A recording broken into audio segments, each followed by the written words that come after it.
John Sitorus ungkap deretan Menteri Jokowi yang terseret kasus dan kembali menjabat di kabinet baru. John Sitorus, penggiat media sosial yang kerap mengkritik pemerintah, menulis daftar menteri-menteri di era pemerintahan Presiden Joko Widodo yang sempat tersandung kasus. Hal tersebut dilakukan John Sitorus setelah mantan Menteri Perdagangan di era Jokowi, Thomas Tarkasih Lembong atau Tom Lembong, menjadi tersangka kasus korupsi impor gula kristal merah.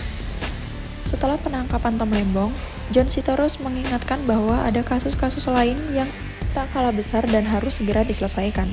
Terlebih, daftar menteri yang tersangkut kasus di era Jokowi itu kembali menjabat di pemerintahan Prabowo Gibran. Siapa saja daftar menteri yang pernah tersangkut kasus tersebut? Berikut penjelasannya. Yang pertama, Menteri Koordinator Bidang Ekonomi Erlangga Hartanto. Nama Erlangga Hartanto sempat ikut terseret dalam dugaan kasus korupsi pemberian fasilitas ekspor minyak sawit mentah. Bahkan Kejagung sampai memanggilnya sebagai saksi pada Selasa, 18 Juli 2023 lalu.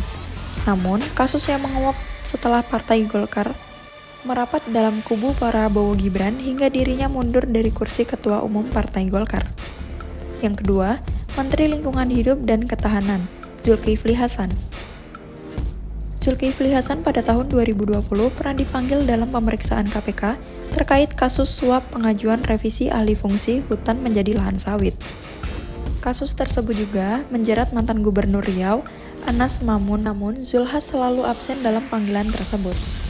Yang ketiga, Menteri Pemuda dan Olahraga Dito Aryo-Tejo. Dito Aryo-Tejo juga sempat terseret kasus dugaan korupsi BTS 4G setelah JPU yang menyebut ada aliran uang dari proyek Kominfo itu yang mengalir kepadanya. JPU menyebut Dito menerima 27 miliar dari Irwan Hermawan untuk pemberhentian proses penegakan hukum terhadap proyek tahun 2021-2022 lalu. Yang keempat, ada Menteri Energi dan Sumber Daya Mineral Bahlil Lahadalia. Bahlil Lahadalia sempat dilaporkan ke KPK oleh Advokasi Tambang pada Selasa 19 Maret 2024 lalu atas dugaan pencabutan izin tambang. Bahlil diduga melakukan korupsi dengan menyalahgunakan jabatannya.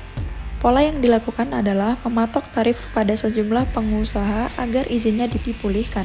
Yang kelima, Menteri Pertahanan Prabowo Subianto. Proyek Food Estafet digarap Prabowo Subianto sempat dicurigai memperoleh aliran dana ke partai politik. Hal itu lantaran proyek Food Estafet tak menghasilkan apapun dan justru berimbas pada pembangunan hutan. Pusat Pelaporan dan Analisis Transaksi Uang (PPATK) sempat diminta untuk menelusuri kasus tersebut karena ada dugaan aliran dana hasil kejahatan lingkungan ke partai politik.